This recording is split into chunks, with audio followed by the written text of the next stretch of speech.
maybe Brian Barr would mention this, but that it's open now, that you can make it through again. And so that's the year 2000. Very well established hardwood area remains. I don't know how many of you have tried to walk through that, but it's almost impenetrable. Okay? If you're going to try to do a vegetation riparian survey, use graduate students. Okay, next. All right. So the ripple is right here. There's the canal, the channel in 2001. It's a little bit more visible. Gravel operation. There has been some modification there because of the flood, changed the river's attitude and location and alignment. So there was some riparian work done here. Kelly Slough still exists. There's the dam. And again, this is the area that has been so well established, and that most of it really hasn't maneuvered or hasn't changed very much. All right, so a close-up of the dam. That's 360 feet across, about 38 feet high. Log Crib Dam, which you can see on the original photograph, and you can see it here. This is that photograph was taken when we did sonar work here in the wintertime with SOU, Professor Elliott and myself and a couple of students. We found lots of sediment, in fact, behind the Log Crib Dam, and relatively low amounts of sediment, so it's very deep here. We didn't stay here very long,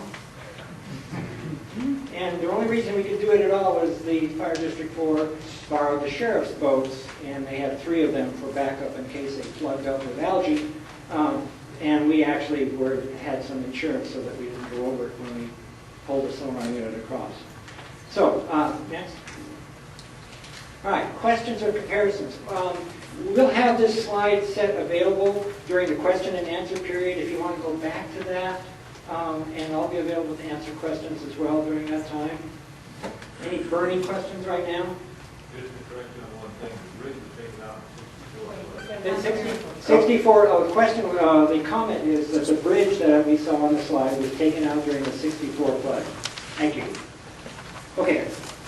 Okay, we'll move on to John Violin and make mental notes of your questions and comments as we go along. And then we'll get to all of those at the same time. John, you're going to address why are we proposing the removal of this dam? Yes. Excuse me. I appreciate everybody coming out tonight. My name is John Violin. I'm the Director of Roads and Parks with Jackson County, and I've been tasked with overseeing this particular project. I'm not sure what I did wrong, but I have that opportunity. Go ahead and go to the next one. Some of the stuff Professor Dittmer already touched on. The county received this dam from Pacific Power in 1972, and the primary purpose that we received the dam was for the purpose of developing recreational uses at this location. That's really not happened. There's been very little development by the county for recreational purposes in this area and as a park, but it has been in the park system since that time period, and it remains there today. As the professor mentioned, the original Crib Dam was built in 03, concrete dam was in 41. The last time that we have any data on when a study was done as far as the potential for that facility to generate power was in 1982, so it's over 25 years old. At that time, the cost to retrofit the dam to generate power again was the $12 million range. What that would be today, I'm not sure, and it's going to be significantly more than that. What we've consistently heard, though, is as far as a profitable facility to generate power, that would be very, very difficult. And the energy agencies don't seem to be really interested in using that facility for power generation. As the professor noted, the turbines were driven by ropes, the last one in Oregon to do that. And there is still a fish counting facility there, and that's a very important issue as we work through this project with the Oregon Department of Fish and Wildlife, figuring out how to, if the dam is removed, how do you mitigate that loss? Some of the questions we've been getting is, what's encompassed with the project if you remove the dam? And this is an aerial photo. There's the powerhouse there, the dam. This is the fish ladder that's used primarily, and this is the old fish ladder. and the raceway for the powerhouse. What we're proposing as part of this project, if it's completed, is everything is removed. The powerhouse, the retaining walls for the raceway, the fish ladders, and the dam, as well as the original crib dam that's in the EMF screen. So what's planned is to remove everything.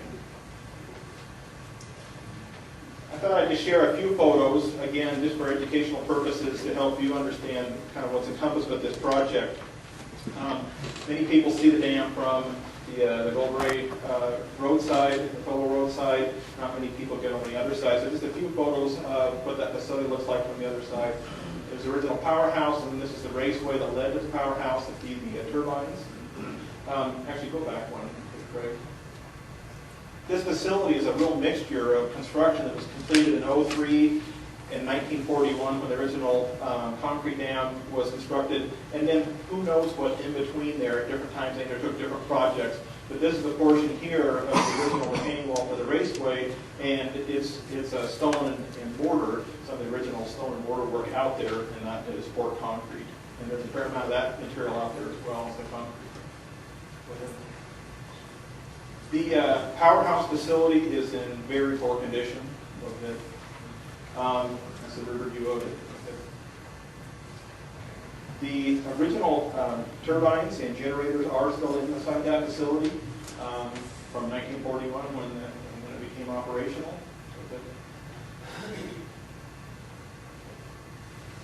And the facility itself, as mentioned, has been subject to lots of vandalism. All the wires have been stripped out of it and stolen for copper or whatever, and there's been a fair amount of vandalism. The facility is in pretty poor condition. We do not like to take people in there, show them around. For safety reasons, the floor is rotten in places, and it's a significant liability for us. Fish passage. Craig will talk more about fish passage, but there are 2 fish ladders on the facility, both of which do not operate at a level that meets current federal standards for fish passage and are problematic and will have to be addressed if the dam is not taken out.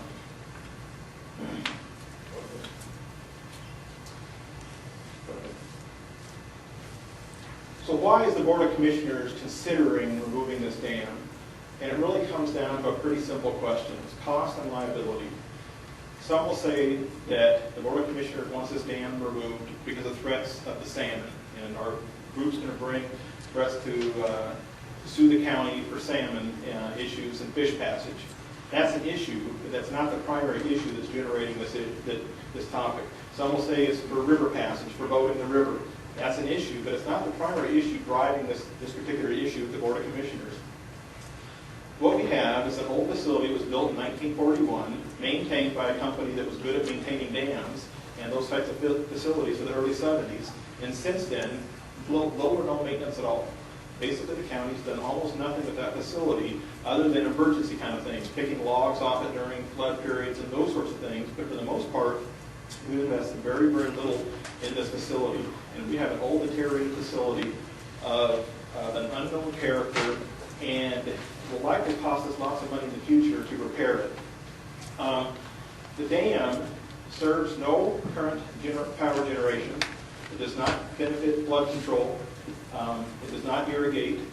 And while we had visions in the early 70s of developing the site for recreational uses, not a lot's been done for it.